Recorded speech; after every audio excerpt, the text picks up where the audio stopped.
What's up guys? It's Yomjin here. For today's video nga guys, ay sunod na nga namin pinuntahan guys itong barangay Sumilang sa Pasig guys. Grabe, yayamanin itong lugar na to guys. Dahil tingnan mo naman guys, malalaki ang bahay dito. Maganda. Kaya ano pang inihintay mo guys? Tara na, let's go. Bago ko pala makalimutan guys, gusto ko lang pasalamatan na nagbigay sa akin ng t-shirt na to guys. Napaganda ng tela guys. Kaya kung gusto nyo pong umorder, sa comment guys ang link na kanilang Facebook page. Maraming salamat po Gang Bruce. So yun nga guys, akala ko nga San Nicolas at Santa Rosa na nga mga gandang barangay dito sa Pasig guys. Meron din palang Sumilang. Grabe guys, ang linis ng lugar na to. At ang mga bahay yayamanin, malalaki. Parang lahat yata ng bahay dito guys may mga kotse. Pero yun nga lang guys, napansin ko lang dito, yung ibang mga kotse guys ay nakaparada lang sa daanan. Hindi ko alam dahil baka siguro maaga pa o wala silang paradahan. Pero siguro naman meron silang paradahan. Maaga pa lang talaga siguro. Yan ako kagaling guys, ako na lang din ang sumasagot sa mga tanong ko, di ba?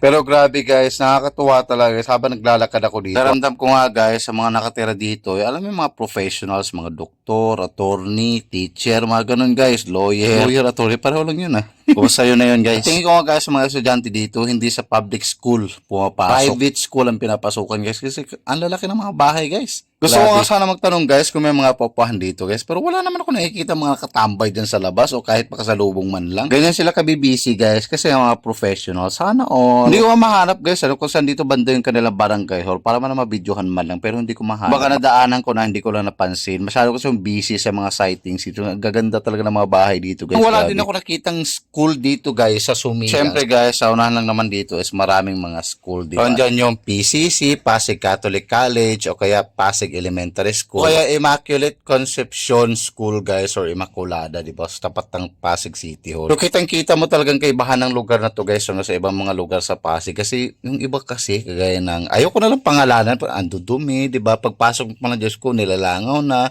Tapos, bukod sa madumi, ang dami pang tambay. Tapos yung mga tambay, mga nakahubad, tapos ang daming tattoo, tapos, di ba? Kaya na bahala mag-mention guys kung ano mga lugar yun, yung mga napasukan natin guys. Pero, syempre guys, ang importante naman kasi yung mga tao, mga nakatira, di ba? Dapat yung friendly pa rin para kahit papano. Alam mo na, pambawi. So, sarap nga talaga siguro guys, kung lahat ng lugar dito sa Pasig guys is ganito na malinis. Tapos, alam mo yung disiplinado talaga yung mga tao. Hindi nagtatapon ng mga basura or nagtatapon ng mga basura na kung saan-saan, di ba? Wala talaga akong nakitang basura dito guys or tambak ng basura sa gilid-gilid. Galing no? Saan kaya nila pinaglalagayin ka ng mga basura guys? Hinanap ko talaga eh, no? Ano nga guys, masarap talagang pasyalan ang malinis sa lugar dito guys. May magandang bahay pa. Yan, daanan ko, grabe. So, ito na pala yung bandang dulo guys, ng Sumilang, ayan. Pag didiretso ka dyan, yun, papunta ka ng simbahan yan. So, ito nga yung bungad guys, ayan, bungad pa lang. Tinan mo yung mga bahay dyan guys, diba? Alam mo yung maganda yung bahay dyan guys. Guys, sa tawid nga ng dulo na yan guys is Dali Store, ayan, diba? So, pag didiretso ka dyan, madadaanan mo yung PCC at saka simbahan. I mean, yung Pasig simbahan guys, yun yung daanan mo from dyan or from Dali ng Sumilang. So, pinasok ko nga itong isa sa mga looban guys. Grabe, maganda talaga yung mga bahay guys. Ayan, looban yan. Hindi yun yung bungad lang guys para sabihin nyo kasi nasa bungad lang yung mga ganda.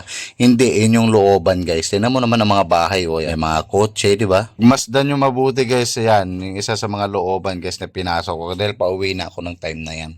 Ganda. As ang lusot nito guys is San Jose. So nagtabi guys ang isa sa mga pinakamagandang barangay dito guys sa Pasig. Yan, malalaking bahay, maganda, malilinis, di ba? Ganyan dapat. Ay nako, mapapasana all ka na lang talaga. So overall guys, napaganda na experience ko habang naglalakad ako dito guys sa Sumilang, Pasig dahil ang ganda ng mga bahay dito guys. Yun lang talagang paulit-ulit kong masabi dahil totoo naman talaga. So guys, kung gusto nyong mangupahan, try nyong pumunta dito at pasyalan to. Baka naman dahil alam ko sa lugar na to guys, safe na safe kayo. Hanggang dito na lang po guys. Maraming salamat po sa panonood sa mga videos ko. Salamat!